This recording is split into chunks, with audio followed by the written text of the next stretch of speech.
특별한 이슈텔러에게 한반도의 궁금한 이야기를 들어보는 이슈텔링 시간입니다.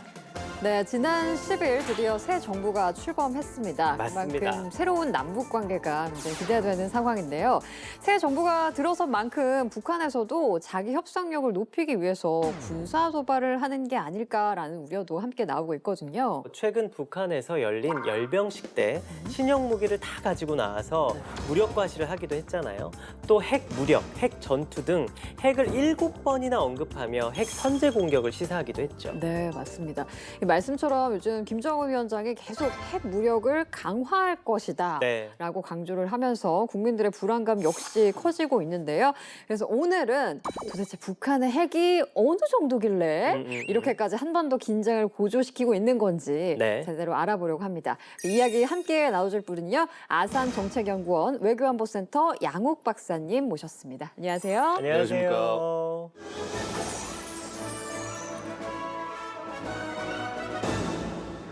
평소에 북한이 핵실험을 했다 이런 기사들은 많이 봤는데 네. 사실 자세히는 잘 모르잖아요. 북한이 언제부터 핵을 개발한 건지도 궁금합니다, 박사님.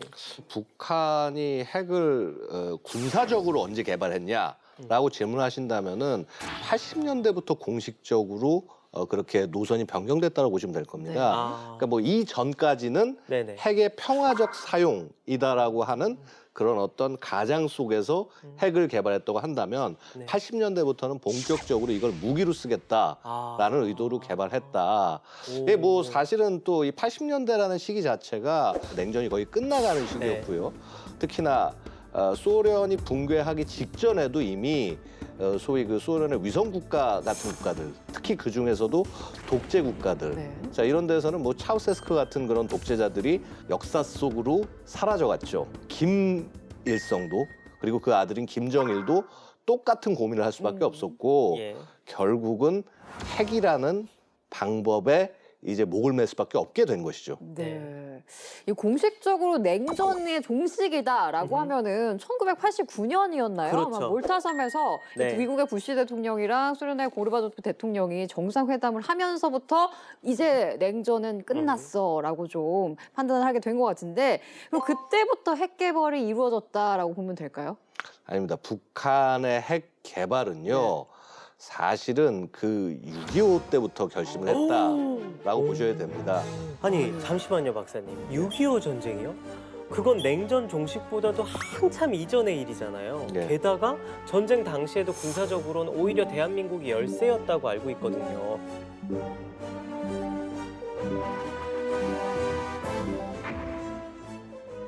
사실은 이 6.25라는 전쟁 자체가 그 세계 많은 사람들에게 핵이란 무엇인지, 그리고 핵 억제란 무엇인지, 핵 네. 전쟁이란 무엇인지 이런 것들을 사실 깨닫게 해주는 계기가 됐어요. 분명히 초창기에는 북한이 파죽지세로 밀고 내려왔지만은 네네. 자 소위 이제 인천 상륙작전 뒤로 이렇게 판이 한번 바뀝니다. 네. 그 상태에서 이제 우리가 북진을 해서 올라오고요. 11월쯤 되면서 이 중국이 드디어 그 개입을 한 병력들이 미군 혹은 우리 군과 교전하기 시작을 합니다. 아하. 자 이런 상황이 되면서 얘기를 하게 되죠. 미국은 중국에 경고를 합니다. 개입을 한다면 결국 핵 사용을 할 수도 있다라는 이제 이런 얘기를 하게 됩니다. 이게 사실 지금 맥락에서는 별로 그렇게 그 생각할 수 없는 얘기입니다. 생각할 수 없는 네, 얘기인데 네, 네. 당시는 핵이라고 하는 것들이 처음 생겨나던 시기였어요. 네. 아하. 그리고 그래서 소위 핵 전략, 핵에 관한 논리들이 생겨나지 않던 시기다 보니까 네. 약간 그런 센 어떤 협박 아닌 협박을 한 것이고요. 결국 그런 것들 자체가 그 확전을 뭐 막는 데 기여한 부분도 있었지만은 네. 아마 김일성 입장에서는 그랬을 겁니다. 이게 결국 핵이란 건 내가 스스로 갖고 그 능력을 가져갈 필요가 있겠다는 생각을 아마도 이때 시작하게 되지 않았을까 생각합니다. 근데 제가 듣고 또 하나 놀랬던 게 이 한반도의 비핵화라는 개념을 예. 우리가 아니라 북한에서 먼저 가지고 나왔다. 이거 에이, 지금이랑 그죠? 정반대인데 놀랍죠, 잘못 알고 놀랍죠? 계신 거 아니에요?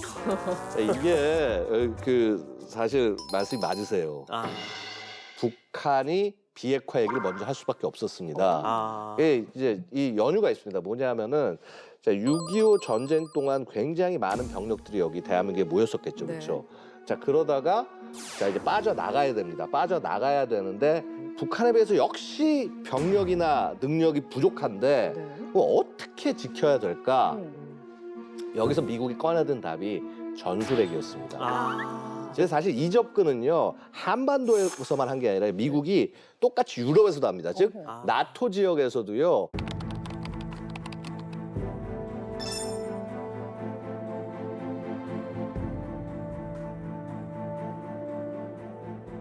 막강하게 병력이 많은 소련군과 바르샤바 조약군에 대응을 해서 자 미군 병력이 한계가 있으니까 네. 전술핵으로 막아야겠다. 아. 그래서 그런 것들이 거의 나토 지역과 혹은 이 한반도에 거의 그대로 나타난 것이죠. 네. 당연히 북한은 이런 상황을 가지고 이제 이미 1956년부터 비핵화를 요구를 하기 시작을 합니다. 오.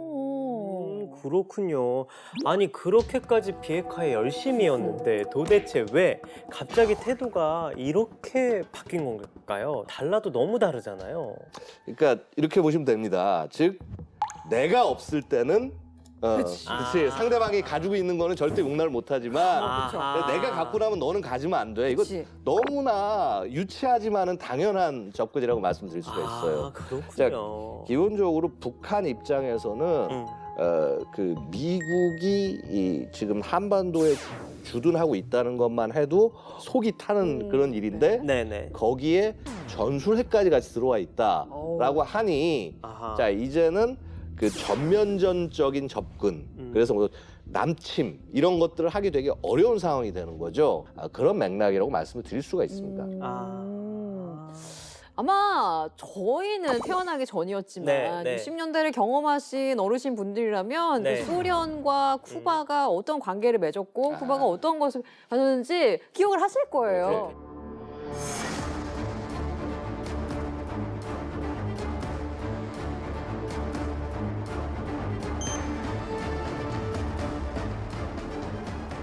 이제 북한이 이게 있어요. 북한은 분명히 소련을 통해서 이제 핵 기술을 물려받고자 했어요. 네. 1950년대 핵 기술 물려받고자 했는데 소련이 쉽게 안 줍니다. 그러니까 이거 핵에 관해서는요 직접적으로 주거나 이런 것들이 거의 불가능한 거예요. 아. 예. 자 그러면 어떠냐면 야 그럼 우리의 핵 위협을 어떻게 해줄래? 막아줄래?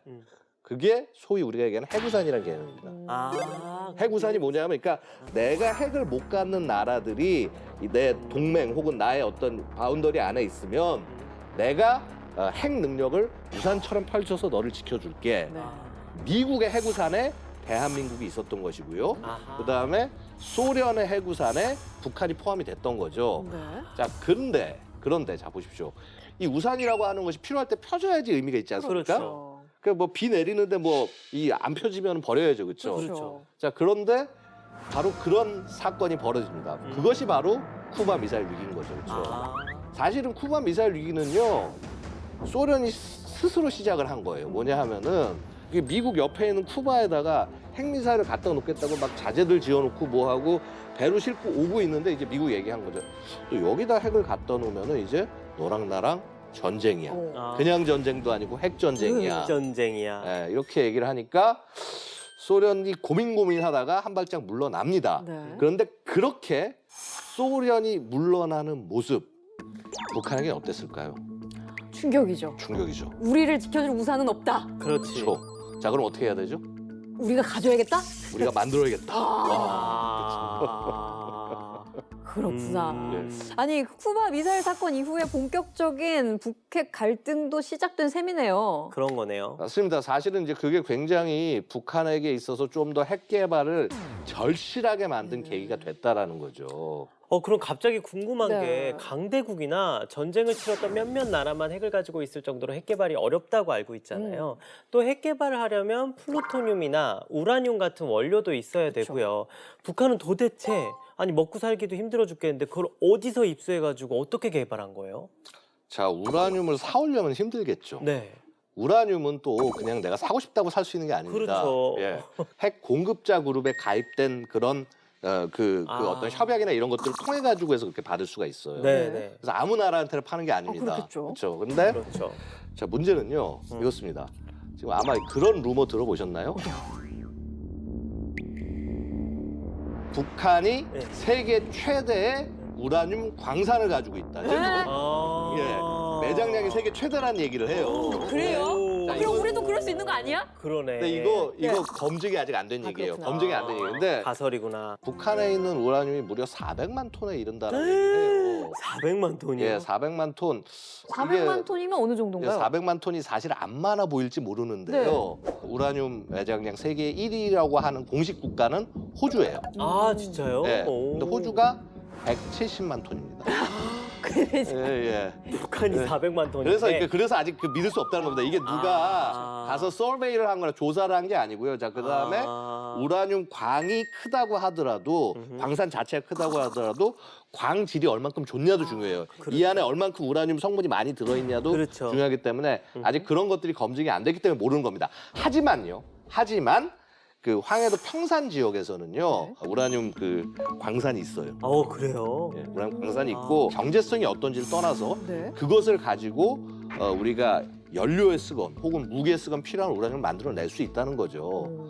저 진짜 초집중해서 흠뻑 빠져들어서 들었습니다. 거의 강의 듣듯이. 네네네. 예, 예, 그래서 우리 우라늄도 가지고 있고 그래 그렇죠. 핵을 보유했습니다. 예. 근데 시간이 지나서 기억이 납니다. 1994년이었나요? 네. 제네바 합의가 있었단 말이죠. 그래서 북미 협상이 뭐 나름대로 잘 마무리가 되는 것 같았어요. 네, 네. 그렇죠. 근데 왜 다시 또 북핵 문제가 이렇게 악화의 로를 걷고 있나 속이 터집니다. 예, 제네바의 내용은 이겁니다. 자, 북한 핵 개발 하지 마. 대신에 니들 핵 개발을 뭐 평화적 뭐 원전 이것 때문에 한다며. 자, 그러면 우리가 원전 지어줄게. 아. 왜냐하면 이제 그 원전도 예를 들어서 경수로 타입 같은 것은 그 물질을 핵으로 그 핵무기용으로 변환하기가 되게 어렵게 돼 있어요. 그래서 경수로 타입을 지어줄게. 그다음에 그 사이에 그 발전소 짓는 동안 필요할 거 아니에요. 또 어떤 연료라든가 이런 게 네. 필요하니까 그 필요한 중유 대줄게. 사실 이게 제네바 합의였어요. 그 대신에 우리가 주는 대신에 북한 너희들은 이 관련된 핵 활동하지 않고 있다, 개발하지 않고 있다는 걸 우리한테 보여줘. 네. 원래 이거였어요. 이거였는데 자, 그 클린턴 행정부에서 이제 부시 행정부로 바뀝니다. 네. 부시 행정부가 굉장히 좀 이전에 클린턴 행정부가 했던 것들 중에서 뭐 좀 잘못된 게 있나 없나 열심히 들여다봤어요. 예, 북핵 문제가 좀 이상한 겁니다. 자, 그래서 제임스 켈리 노아태 차관보가 북한에 딱 들렸는데 북한 쪽이 얘기하기를 우리 고농축 우라늄 만들고 있어.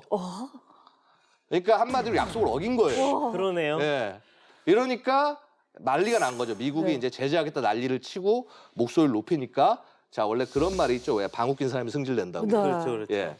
이 북한이 갑자기 그 산통을 땅 깨면서 네. 와국 정부는 같은 성향에 따라 필요하다고 인정하는 기간만큼 일방적으로 임시 정지시켜 놓았던 핵무기 전파 방지 조약으로부터의 탈퇴 효력이 자동적으로 즉시 발생한다는 것을 선포한다. 핵 질서 안 지킬 거야 하면서 아예 본색을 드러내는 것이죠. 삐뚤어질 테다. 예, 예. 내가 개발했는데 내가 개발했는데 어쩌라고? 그러니까 그런 거지. 그렇죠. 아니 보통 핵하면 도시가 그냥 통째로 그냥 그러니까요. 산산조각이 되고 날아가고 그 피해가 어마어마할 것이다 이렇게들 생각을 하잖아요. 1차 핵실험 당시 위력이 어느 정도였는지 궁금합니다, 박사님. 아마 0.5킬로톤 혹은 뭐 0.1킬로톤이라는 말도 있습니다만 그게 그냥 리히터 지진계로 보통 우리가 평가를 하기 때문에 네네. 파괴력이 정확히 얼마인지에 대해서는 의문이 있습니다. 그러니까 어. 예를 들어서 이제 0.5킬로톤이다라고 그럼 어느 정도인가요? 하면은 자, 우리가 보통 핵 폭발을 실제 그래도 우리가 봤던 게 언제죠? 히로시마. 히로시마 그렇죠. 네. 나가사키 그렇죠. 원폭. 자, 히로시마 원폭이 15킬로톤이었어요. 그렇죠? 아. 25킬로톤이 딱 떨어지고 나니까 히로시마 시청부터 시작해서 완전히 1km 정도 가량이 소멸이 돼버렸죠. 그죠? 네. 소멸이 돼버렸는데 한 0.5킬로톤 정도면은요 소멸되는 것은 사실은 거의 한 300, 400m 정도 반경만 소멸이 되고 네. 그다음에 이제 파괴 같은 거 이제 거의 뭐 한 완파 혹은 반파 이런 것은 한 1km 반경 정도에 머뭅니다. 생각보다 작네요. 예, 예. 그러니까 보통 5킬로톤 이하면은 낙진 피해도 거의 없어요. 그 해당 지역 이외에는. 근데 그렇긴 하지만은요, 사실은 파괴력이 작다는 것이 핵의 위력이 없다는 얘기가 아닙니다. 기본적으로 첫 실험은요, 과연 그 핵 분열이 일어나냐. 네. 그렇죠. 핵 분열이 일어나냐면 확인만 하는 것이고요. 네. 그 다음에 그것을 뭐 어느 정도 크기로 해가지고 얼만큼 더 크게 할 것이냐. 그것은 추후 개발해서 할 수 있는 거기 때문에 되게 작지만 어쨌거나 핵 분열이 있었다고 한다면 실험은 성공이라고 얘기할 수 있는 것이죠. 근데 저는 항상 궁금한 게요. 핵실험을 자기네 땅에다 합니까? 자기네 땅에다 합니까? 그거 되게 네. 좋은 질문이에요. 네. 다들 이제 고글 같은 거 쓰고 막 쳐다보고 아, 이 정도 터지는구나. 터지는구나. 그 낙진 범위가 4km예요. 아, 북한이 체제를 이끌어가는 힘 중에 하나는요. 입구만 무너뜨린 것은요. 그건 손쉽게 복구가 가능하거든요. 예, 약간 쇼에 불과하다. 예, 전 세계에서 핵 보유국이 될 수 있는 나라는 이제는 더는 없습니다. 아, 너도 나도 다 하겠네. 이 좋은 걸 왜 안 해요? 다 해야지. 이거 뭐 편집하시기가 너무 어렵겠어요. 뺄 게 없는데.